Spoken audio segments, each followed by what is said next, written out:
Pemirsa Jabos TV, kita ketemu lagi di Obrol, sebuah program yang akan menghadirkan tokoh-tokoh dan juga narasumber yang inspiratif spesial untuk Anda pemirsa Jabos TV. Bersama dengan saya Tori Andromeda, pastinya kita akan ngobrolin banyak hal khususnya terkait 2024 ya. Kontestasi pemilu 2024 sudah semakin memanas ya, dan pastinya ajang kontestasi Pesta Demokrasi 2024 juga memerlukan sekali peran anak-anak muda. Pas banget untuk hari ini kita akan menghadirkan narasumber sebuah pembahasan yang pas banget untuk anak-anak muda, khususnya untuk bisa melek politik secara lebih luas. Langsung saja kita akan ketemu bersama dengan Pak Anggota Dewan, sekaligus beliau ini juga merupakan salah satu senior saya di kantor lama. Langsung aja, ini dia Mas Bagus Panonton. Halo. Sehat ya Tori ya? Alhamdulillah. Apa kabar Mas Bagus? Alhamdulillah sehat juga. Alhamdulillah Mas Tori. sehat juga ya. Tambah putih sekarang. Iya, karena efek lampu ya.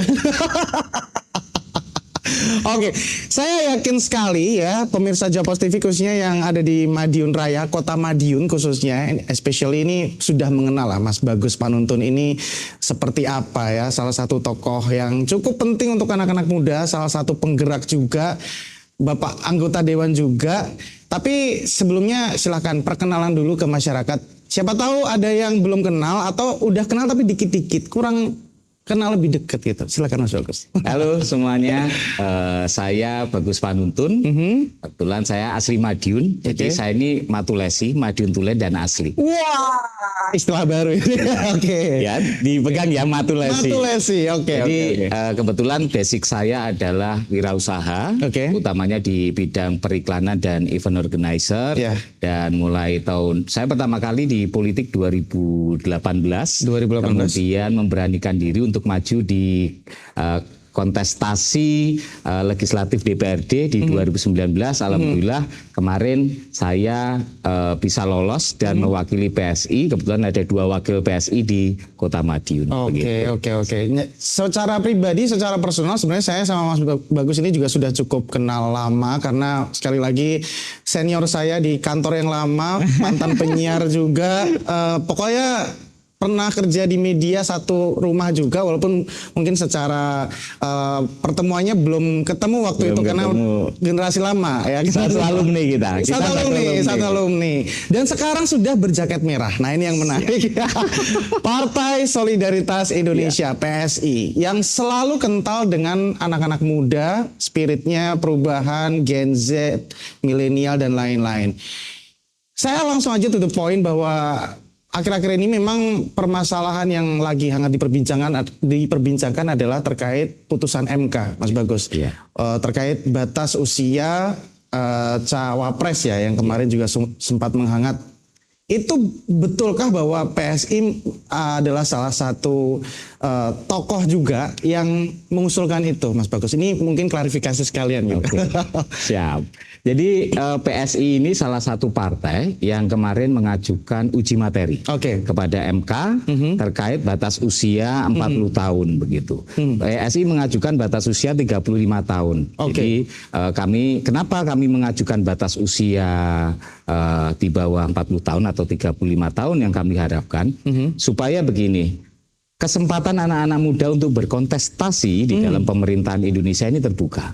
Kenapa? Karena perubahan zaman yang sekarang itu banyak dipengaruhi oleh anak-anak muda. Sepakat. Jadi PSI melihat perlu adanya anak-anak muda yang bisa berkesempatan untuk menjadi pemimpin. Anak muda kalau nggak dikasih kesempatan, kapan lagi bisa membuktikan? Betul.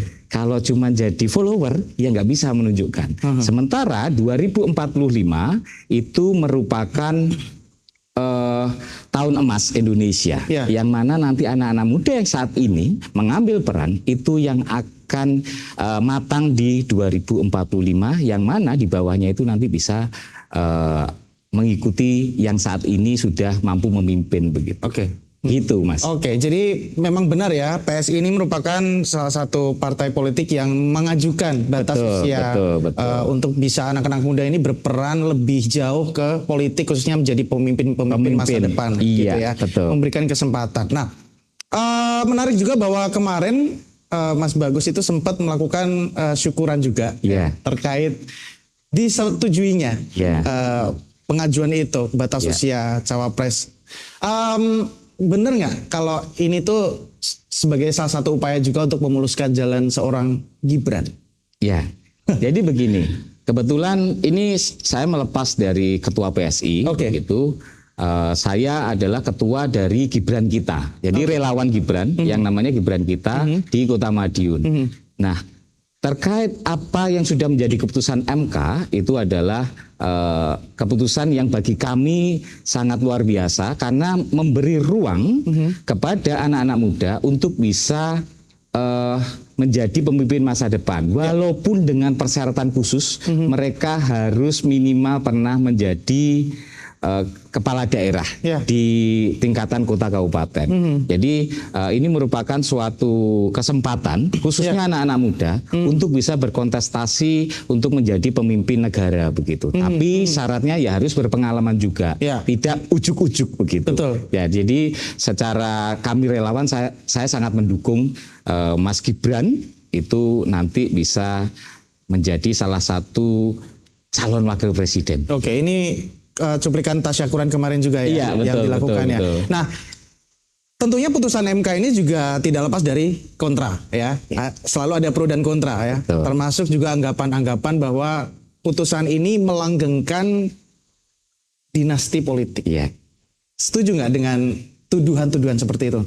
Kalau dinasti politik kita melihat konteksnya. Jadi terkait dinasti politik, Mas Gibran, Mas Bobi yang sudah menjadi kepala daerah di Medan maupun di Solo, dulu yang mengajukan rekomendasi siapa? Mereka kan dipilih bukan oleh 1-2 orang, oleh partai.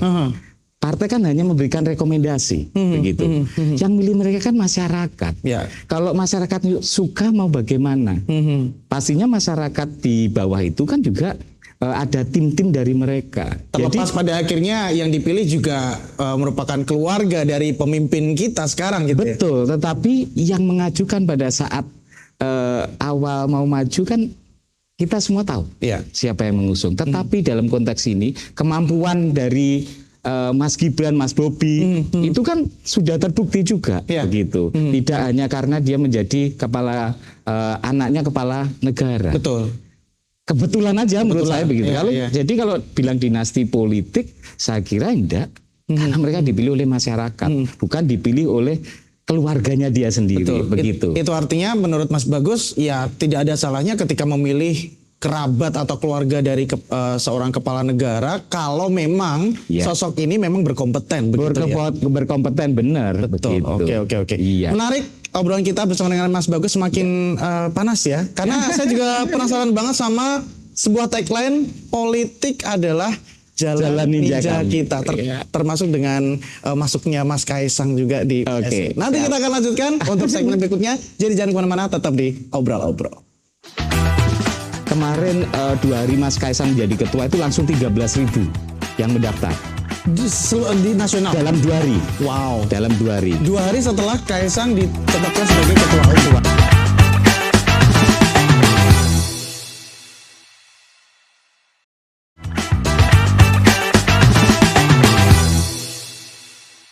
Oke pemirsa Jawabos TV, kembali lagi di Obrol-Obrol dan masih juga bersama dengan Mas Bagus Panuntun. Mungkin saya panggilnya Bro Bagus gitu ya. Bro dan sis ya, ini ada Bro Bagus. Karena PSI banget, kulturnya PSI ini. Oke, Bro Bagus. Ini menarik bahwa ada sebuah tagline yang cukup sering saya lihat juga di jalan-jalan yang sepertinya sudah mulai disosialisasikan sama PSI juga. Politik adalah jalan ninja kita. Apa maknanya? Ya, inilah anak muda begitu. Politik adalah jalan ninja kita yang menjadi tagline kami untuk berkampanye atau bersosialisasi. Artinya adalah bahwa kami anak-anak muda ini berani mengambil sikap, berani mengambil jalan untuk segala kemajuannya. Jalannya lewat apa? Politik. Karena kami tahu bahwa untuk bisa merubah, membuat kebijakan, jalannya adalah politik. Jadi dengan cara-cara kami sendiri yang tidak mengikuti cara-cara yang lain atau cara-cara lama, itulah politik jalan ninja. Jadi ini mungkin sekaligus juga menepis stigma juga dan juga mensosialisasikan lebih jauh lagi ke masyarakat, khususnya anak-anak muda, bahwa beberapa anak-anak muda juga masih skeptis dengan politik, masih menganggap politik itu kotor, masih menganggap politik itu tidak baik dan lain-lain. Justru dengan tagline ini mungkin bisa semakin mendekatkan diri ke masyarakat, khususnya anak-anak muda, bahwa politik ini bisa menjadi jalan ninja untuk anak-anak muda juga untuk bisa berbuat lebih, gitu ya, lebih baik khususnya. Betul. Dan menarik ketika kita melihat PSI sekarang, wow, ini juga cukup hangat ya kemarin ya. Sosok Kaisang yang pada akhirnya masuk di PSI, tidak hanya masuk di PSI saja, tapi juga menjadi ketua umum langsung 1 atau 2 hari setelah masuk. Tanggapan Anda, Mas Bagus? Ya, Kaisang merupakan sosok figur ya, sosok figur yang kita semua tahu bahwa dia adalah putra dari presiden, begitu. Pada saat dia menentukan untuk menjadi kader PSI, itu merupakan kesempatan PSI yang luar biasa, begitu. Siapa yang tidak mau terima Kaisang? Anak muda yang tadi disampaikan adalah banyak skeptis, apatis terhadap politik. Betul. Dia orang yang mempunyai pengikut yang banyak. Tiba-tiba dia berkeinginan untuk mendedikasikan dirinya masuk ke partai politik. Kalau sudah masuk ke partai politik, dia berarti secara otomatis anak muda ini mendedikasikan dirinya untuk mengabdi ke masyarakat, gitu. Nah, dengan isu yang 2 hari menjadi ketua umum, ini isu kaderisasi sebenarnya. Kaderisasi di PSI itu sangat-sangat mudah, tidak perlu bertele-tele, begitu. Kita melihat kaderisasi di PSI itu semuanya via sekolah kader, semuanya dilakukan dengan online, begitu. Jadi kita ada sekolah kader PSI yang dilakukan online. Kemudian pemilihan ketua umum kemarin itu juga persetujuan dari seluruh ketua DPD se-Indonesia dan seluruh ketua DPW se-Indonesia yang sebelum pengumuman itu mengadakan musker. Jadi sebelum pengumuman seluruh ketua itu musker. Semuanya sepakat bahwa Bro Kaisang ini yang menjadi ketua umum. Jadi tidak asal-asalan. Kita yaitu politik jalan ninja kami. Karena ada alasan Jokowisme juga kah di situ? Jokowisme adalah salah satu tagline yang kami bawa, karena kami menilai bahwa apa yang dilakukan Jokowi selama ini itu harus dipertahankan bahkan diteruskan dengan capaian-capaian yang ada sekarang. Setelah terpilihnya Mas Kaisang di PSI sebagai ketua umum, apa visi misi yang ditunjukkan? Jadi Kaisang berharap bahwa pola-pola politik adalah pola-pola yang bersih, begitu. Saya yakin dan Mas Kaisang yakin bahwa Bro Kaisang yakin bahwa dengan adanya anak-anak muda itu kan punya spirit yang luar biasa. Anak-anak muda itu terbukti bahwa survei korupsi yang sekarang itu jadi penyakit Indonesia itu sangat persentase kecil anak muda yang mau berkorupsi. Makanya harus diisi anak-anak muda supaya penyakit politik yang ada di Indonesia ini semuanya hilang, begitu. Pelan-pelan hilang. Walaupun secara susah atau gampang, susah, tetapi dengan diisi anak-anak muda yang saya harap tidak apatis, ya korupsi ini bisa hilang, begitu. Nah, itu harapan dari PSI yang mana PSI selalu membawa tagline bahwa kami anti korupsi. Salah satu penyakit utama kemunduran Indonesia, tidak maju-majunya Indonesia adalah korupsi. Oleh karena itu harus diisi anak-anak muda. Nah, yang fresh ya. Yang fresh. Yang fresh, yang segar, yang pastinya juga harapannya membawa perubahan yang lebih baik, gitu ya. Sosok Kaisang ini juga sebenarnya salah satu hal yang cukup krusial juga yang pada akhirnya bergabung di PSI ya. Bener nggak kalau sosok Kaisang ini bisa mendongkrak popularitas dari PSI? Pasti. Popularitas dan perolehan suara mungkin. Elektabilitas? Pasti. Secara popularitas di awal pasti itu. Itu terbukti aja di Madiun yang mendaftar. Personal yang mendaftar secara kemauan dari masyarakat itu tinggi. Ini saya melihat di Madiun. Kemarin di nasional. Mendaftar sebagai caleg? Mendaftar sebagai anggota. Nah, itu karena kami membuka online, begitu. Secara nasional kemarin 2 hari Mas Kaisang menjadi ketua itu langsung 13.000 yang mendaftar. Di nasional? Dalam 2 hari. Wow. Dalam 2 hari. 2 hari setelah Kaisang ditetapkan sebagai ketua umum. Ya, begitu. Jadi secara popularitas pasti naik, begitu. Nah, bagaimana? Apakah mempengaruhi suaranya nanti di PSI? Saya sangat yakin Karena apa? Mas Kaisang setelah hari ini dilantik dan ditunjuk jadi ketua umum PSI, besok langsung Mas Kaisang membuktikan diri, yaitu door to door. Dia mengunjungi, bersilaturahmi terus keliling se-Indonesia. Yang mana kita membangun komunikasi dengan beberapa organisasi, dengan beberapa relawan. Nah, inilah yang menjadi optimisme kami, yang menjadi senjata kami, bahwa silaturahmi itu menjadi senjata yang ampuh dalam membangun komunikasi dengan masyarakat, sekaligus nanti untuk bisa menambah suara, begitu. Oke, dengan semakin banyaknya anak-anak muda yang bergabung di PSI, mungkin ya karena Kaisang Effect tadi ya, maybe ya. Apa yang Mas Bagus lihat dari sini? Dalam arti, apakah memang anak-anak muda ini potensinya untuk masa depan juga bagus-bagus, atau mungkin ada beberapa anak-anak muda yang ikut-ikutan aja atau gimana? Jadi sebenarnya potensi anak muda di Madiun itu sangat luar biasa. Kebetulan di Madiun ini, saya bicara Madiun ya, itu banyak orang-orang yang usianya 50 up ya, itu sudah mempercayakan kepada anak-anak muda, begitu. Yang mana mereka tahu juga bahwa anak-anak muda ini yang nanti menjadi harapan cucu-cucunya bapaknya, begitu. Sehingga kalau anak muda ini tidak dikasih kesempatan, mau kapan lagi? Apakah mereka menunggu usia 50? Tidak, harus dikasih kesempatan sekarang. Dan momen 2024 ini 58% itu pemilihnya anak-anak muda, itu harus bisa dimanfaatkan dengan baik. Anak-anak muda harus berani memberikan suaranya untuk para calon-calon muda. Dan ini merupakan salah satu usaha juga untuk mempersiapkan Indonesia Emas 2045. Betul, 2045. Semakin menarik, dan dari tadi kita ngomongin tentang nasional terus, kita juga penasaran banget sama kedaerahan, khususnya untuk Kota Madiun sendiri, Mas Bagus ya. Nanti kita akan bahas lebih jauh. Jadi jangan kemana-mana, tetap di Obrol-Obrol. Ya. Tentunya apa yang dilakukan Rumah IP ini bagi saya adalah hal yang harus dipertahankan. Bahkan harus dilanjutkan. Sehingga kami berharap Rumah IP ini bisa 2 periode.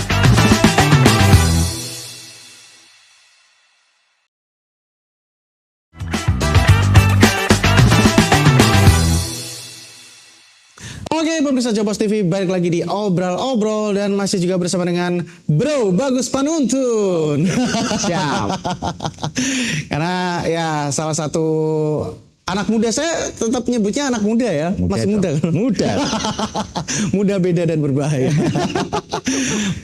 Bro Bagus ya, Bro Bagus. Ini kan perolehan kursi di Kota Madiun untuk PSI ini 2 nih. 2. Mempersiapkan 2024, targetnya berapa? Untuk target bahwa kami di PSI itu minimal 4 kursi. Gitu. Kita lagi menyusun strategi supaya nanti kita bisa 5-6 kursi. Mungkin atau enggak, tidak ada yang tidak mungkin. Selama kita mau berusaha. Jadi untuk target secara kursi kami minimal 4. Tapi kami lagi menyusun strategi supaya nanti bisa 5 atau 6 begitu. Iya. Nah, dari target 4 atau 5 atau 6 itu otomatis ada strategi-strategi yang akan dilakukan gitu. Mungkin apa saja strateginya, termasuk juga mempersiapkan para calon anggota legislatif ini, anak-anak mudanya, untuk bisa lebih dekat dengan masyarakat mungkin. Apa saja yang dipersiapkan? Nah, untuk saat ini bahwa teman-teman bacalek, Bruensis bacalek semuanya yang di PSI itu wajib. Jadi saya memberlakukan kewajibannya adalah mereka harus turun ke masyarakat. Begitu. Yaitu silaturahmi. Karena silaturahmi itu menjadi senjata penting dalam kami untuk bisa mendapatkan suara. Jujur aja, bersilaturahmi dari rumah ke rumah. Menjadi caleg tidak hanya pasang gambar, dikenal, tapi tidak pernah nongol. Kayak setan aja, nggak kelihatan, hanya kelihatan gambarnya aja begitu. Sehingga mereka selain pasang gambar begitu untuk popularitas, kemudian turun ke masyarakat supaya masyarakatnya itu tahu, oh ini calegnya. Biasa masyarakat itu kan sering bertanya. Dan dari situ kita turun ke masyarakat, kita door to door. Pengalaman yang saya lakukan di 2019, kami tahu apa yang terjadi di bawah. Di grassroots ya? Di grassroots kami tahu. Mereka kendala apa, kebutuhannya apa, kami tahu semuanya. Jadi strategi kami ya, kami bersilaturahmi, berkomunikasi langsung dengan masyarakat, turun ke bawah. Hal itu juga kah yang nanti tetap akan Mas Bagus lakukan seperti di 2019 untuk di 2024? Pasti. Apa yang sudah dilakukan sampai saat ini? Sampai saat ini beberapa tim sudah mendatangi masyarakat, pasti pendataan. Tapi mereka harus bertemu dengan masyarakatnya. Begitu. Kalau saya, kebetulan saya ini sudah menjadi anggota DPRD, incumbent lah ya. Iya, incumbent. Saya tetap turun ke masyarakat seperti contoh kegiatan reses, kegiatan evaluasi perda yang biasanya itu diadakan di gedung, mengumpulkan tim, sekarang tidak. Saya membuat strategi bahwa alokasi undangan itu saya bagi 3. Saya langsung mengadakannya adalah di dalam lingkungan masyarakat. Jadi di satu RW situ saya izin, saya kemudian serap aspirasi di situ, tidak di dalam gedung begitu, tapi langsung ke masyarakat. Dan itu saya tahu apa sih yang selama ini masyarakat tidak dapatkan, mulai hal terkecil, contoh WiFi. Nah, apa yang ditemukan di situ? Banyak sekali hal yang mereka tidak terrealisasi. Contoh hal terkecil ya WiFi itu tadi. WiFi itu banyak yang mereka masuk ini, tempat saya belum dapat. Ini kan simple banget sebenarnya. Kenapa sampai tidak bisa dapat gitu? Ya akhirnya kami menghubungkan dengan Kominfo. Itu hal terkecil ya. Ternyata mereka tidak tersentuh loh. Ini seperti itu. Kalau kita tidak turun ke bawah, bagaimana kita tahu begitu? Mas, mohon maaf ini gang ini lampunya, nah, seperti itu. Lampunya mati, bisa nggak dibantu? Akhirnya kemarin ada program lampu untuk gang-gang, akhirnya mereka terrealisasi. Nah, usulan-usulan itu penting, sehingga saya lebih senang sekarang itu kegiatan langsung di dalam masyarakat dengan undangan, dan saya kadang nambah undangan sendiri supaya masyarakat lingkungan itu bisa berkumpul dan curhat gitu, selain foto-foto ya. Dan minta IG. IG-nya apa? Kalau untuk caleg-caleg yang lain Mas Bagus, apakah memang juga sudah melakukan hal-hal tersebut? Sudah, dan itu wajib. Dan itu wajib. Teman-teman saat ini sudah konsen untuk mengumpulkan data, yaitu mereka mendatangi satu persatu. Ya, persatu untuk bisa meminta data. Karena nanti setelah itu mereka juga akan turun lagi, bersilaturahmi lagi.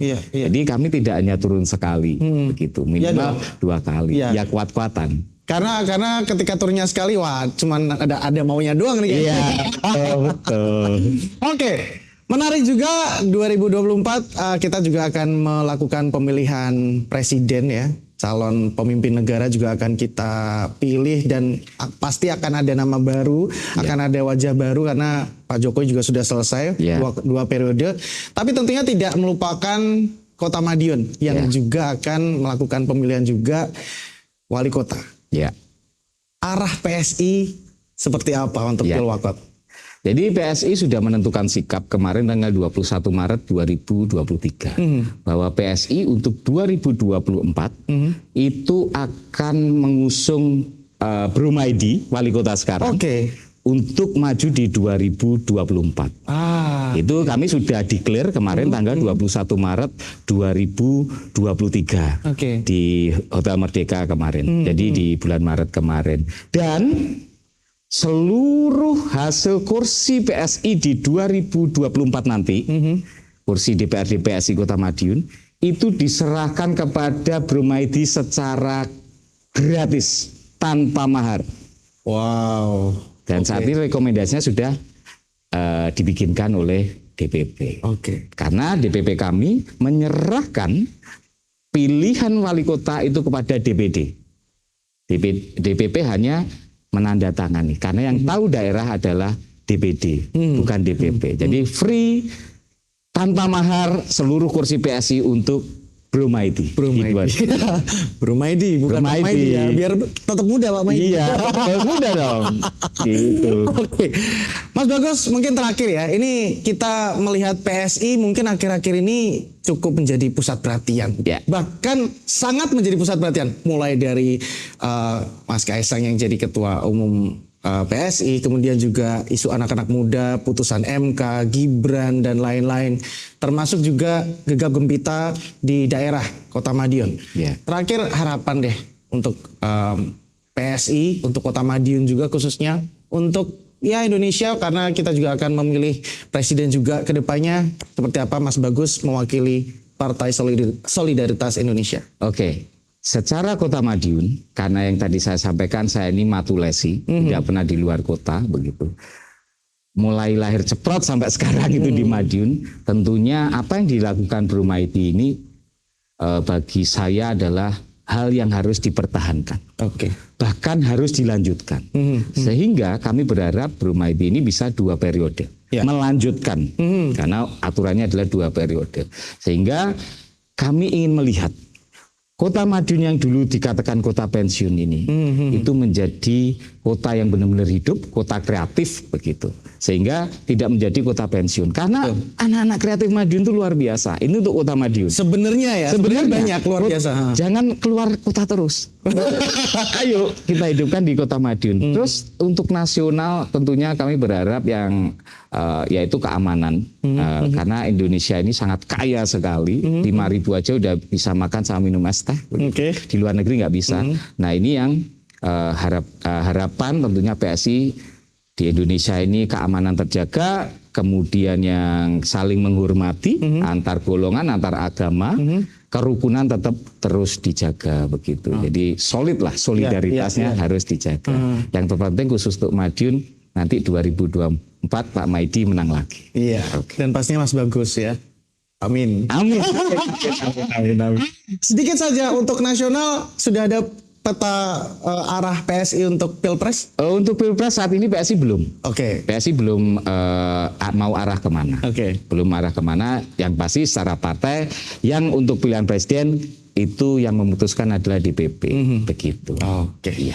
Mas Bagus Panuntun, terima kasih banyak sudah mampir ke studio kita Jawapos TV ya, sudah ngobrol-ngobrol khususnya tentang anak-anak muda. Ya sekali lagi ya, jangan sampai skeptis, jangan sampai apatis dengan politik, karena politik juga bisa menjadi jalan ninja kita untuk berbuat kebaikan. Politik santuy.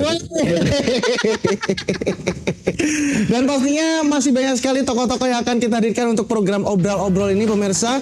Masih banyak sekali tokoh-tokoh inspiratif yang akan memberikan banyak sekali input positif untuk Anda pemirsa Jawapos TV. Dan pastinya terima kasih banyak sudah menyimak episode kita obrol-obrol untuk kali ini.